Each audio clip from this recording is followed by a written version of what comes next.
बाकी तमाम हमारे शोबे जो हैं उनके अंदर एक मुसलसल डिटीरियोरेशन आई है। तवानाई जो है वो भी इससे खाली नहीं, और तवानाई के अंदर डिटीरियोरेशन खासी ज़्यादा है। और तवानाई क्योंकि एनर्जी इज़ लाइफ, तो हमें ख़दशा ये है कि जितनी आगे डेवस्टेशन तवानाई के शोबे में आ रही है, ये पूरी मईशत को अपनी लपेट में खुदा न खास्ता ले लेगी और पूरे माशरे को अपनी लपेट में ले लेगी। मैं आपको बताना चाहता हूँ कि जब पाकिस्तान तहरीक इंसाफ ने हुकूमत संभाली तो हमारी पावर जनरेशन की पीक जो थी वो 20,000 मेगावाट थी, और इसकी ट्रांसमिशन कैपेसिटी भी 20,500 मेगावाट थी।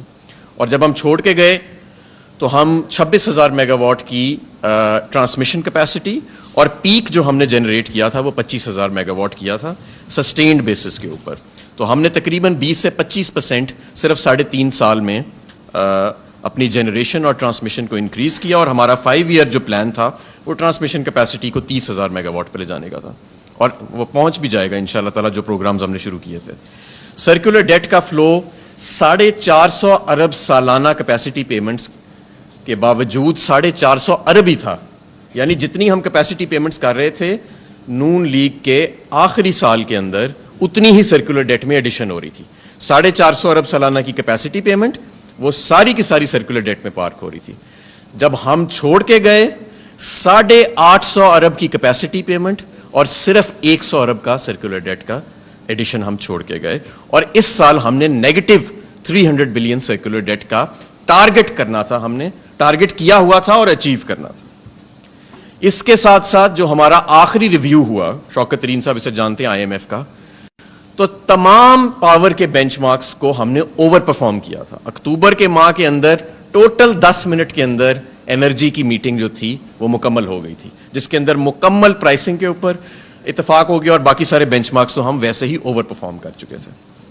सूरत हाल क्या थी कि बिजली ज्यादा कंज्यूम करने के लिए हम पैकेजेस दे रहे थे। इंडस्ट्री को हम कहते थे पिछले साल से जितनी ज्यादा बिजली कंज्यूम करोगे 30% डिस्काउंट मिलेगा, 12 रुपए का यूनिट मिलेगा। सर्दियों में लोगों को हम कहते थे कि पिछले साल से ज्यादा अपने घरों में बिजली इस्तेमाल करोगे 30% डिस्काउंट मिलेगा, 12 रुपए का यूनिट मिलेगा। अब क्या सूरत हाल है? 5 रुपए बिजली का यूनिट की सब्सिडी जो हम अनाउंस करके गए थे 10,000 अरब के बजट में से सिर्फ 100 अरब उसका बनता है, वो जून से ख़त्म कर दी गई है। अभी जितनी बिजली इस्तेमाल हो रही है उसमें से 5 रुपए आप ऐड कर लें, बेस टैरिफ बढ़ गया।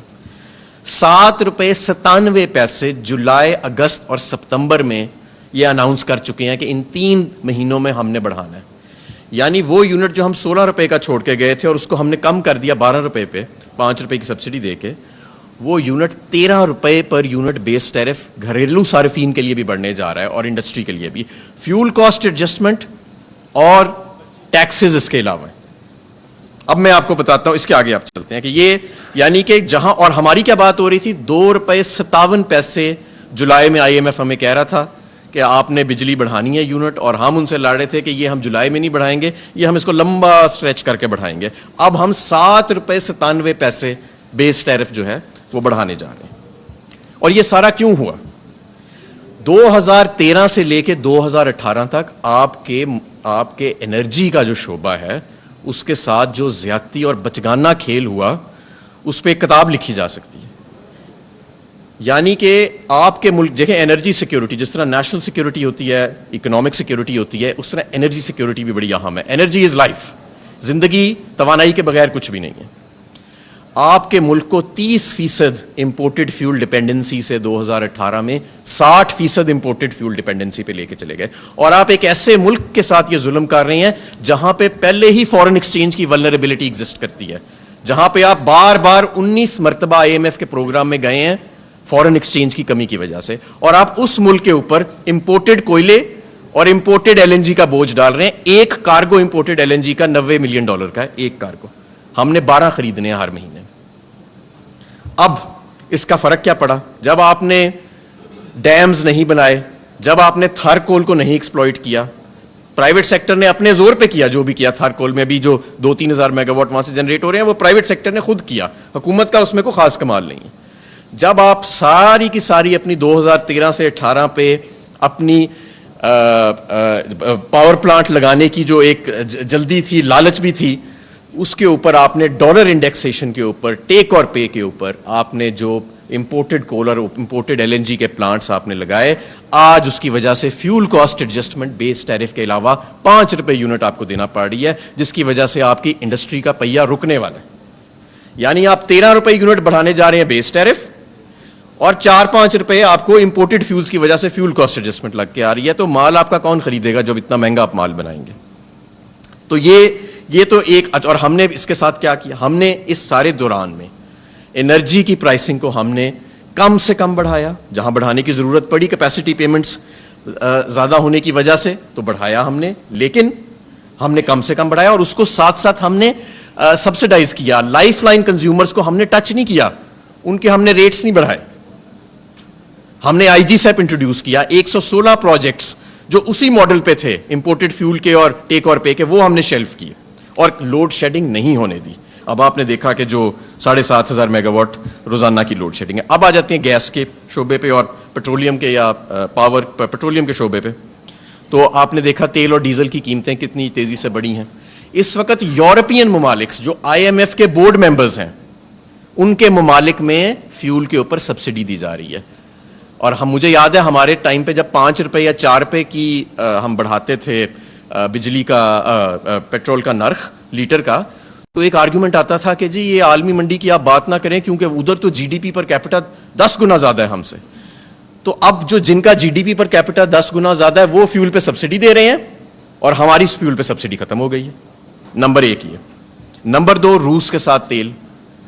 रूस के साथ जो हमने तेल के मैंने अपने लेटर में वाज़े लिखा था कि हमने अप्रैल के अंदर पहले कार्गोज लेके आने हैं। अप्रैल के महीने में पहले कार्गोज हमने रूस के लेके आने, और हमने लेके आने थे। रूस पिछले साल से ज्यादा तेल बेच रहा है इस साल, और हुकूमत, इंडिया की हुकूमत जो है वो अपने रिफाइनर्स को प्रमोट कर रही है कि ज्यादा से ज्यादा सस्ता रूस का तेल लो, सिर्फ अपनी जरूरियात पूरी ना करो। उन्होंने अपनी जरूरियात पूरी करके सस्ता क्रूड ऑयल लेके महंगा डीजल और पेट्रोल दुनिया को बेचना शुरू कर दिया, अरबों डॉलर का। अरबों डॉलर कमा भी लिए हैं, अरबों डॉलर बचा भी लिए हैं। यहां पे हमारी कांपें टांगती हैं, और ये जाहिर है जब आपकी नेशनल सिक्योरिटी कॉम्प्रोमाइज हो जाए तो फिर ये ऐसे आपको कंसेशंस देने पड़ते हैं। अब जब भी आप पेट्रोल पंप पे खड़े होते हैं 100 रुपए लीटर ज्यादा देना पड़ता है, तो याद रखें ये वो कीमत है कि जो गुलाम ममालिक अदा करते हैं जब आजाद खारजा पॉलिसी नहीं होती। नॉर्थ साउथ गैस पाइपलाइन पे हम बात कर रहे थे और हर तरफ से बड़ा प्रेशर था नॉर्थ साउथ गैस पाइपलाइन का, बड़ी एक्साइटमेंट थी। तो बड़ा हमें कहा जाता था जी जल्दी करें इसे, जल्दी करें। अब तो फिर सडनली हमें बताया गया कि नहीं, रूस को तो हाथ भी नहीं लगाना। तो ये फिर काजाकिस्तान से हम गैस की पाइपलाइन की बात कर रहे थे, वहां से नेचुरल गैस की पाइपलाइन, एलएनजी की नहीं, नेचुरल गैस जो एलएनजी से कई गुना सस्ती है, उसकी भी वो भी हमें रूस सप्लाई करना चाहता था। तो ये सारी चीज़ें जो हैं ये कॉम्प्रोमाइज़ हो गई। आपके मुल्क की तवानाई को क्रिपल कर दिया गया, लोड शेडिंग का ज़माना वापस आ गया, महंगे फ्यूल्स जो हैं वो हम इंपोर्ट करने पे मजबूर हो गए, हमारी फॉरेन एक्सचेंज की डिपेंडेंसी मज़ीद बढ़ गई, और हमारे लोग इस महंगी बिजली, महंगी गैस, अब गैस की कीमत 45% बढ़ाने जा रहे हैं, महंगा पेट्रोल, महंगा डीजल, ये सब लेने पे मजबूर हो गए, और रजीम चेंज कंस्पिरेसी फिलहाल कामयाब हुई। मैं यहाँ पे आपको एक और नोट देता जाऊँ कि मैंने भी इस पर थोड़ी सी रिसर्च की है। अक्सरियत ममालिक में तो रजीम चेंज कामयाब हुआ ही नहीं, जहाँ 30 ममालिक में कामयाब हुआ वो आर्जी तौर पर कामयाब हुआ, और उसके कुछ ही अरसे बाद 6 महीने के अंदर वहाँ पे रजीम चेंज कोलैप्स कर गया। और मैं अभी भी कहूँगा कि अभी भी वक्त है, और हम अगर अपना अभी भी सिमत दुरुस्त करें तो हम बच सकते हैं, हम एक बेहतर रास्ता चुन सकते हैं। लेकिन अगर हमने बचगाना जिद जारी रखी तो नुकसान ज़्यादा भी हो सकता है।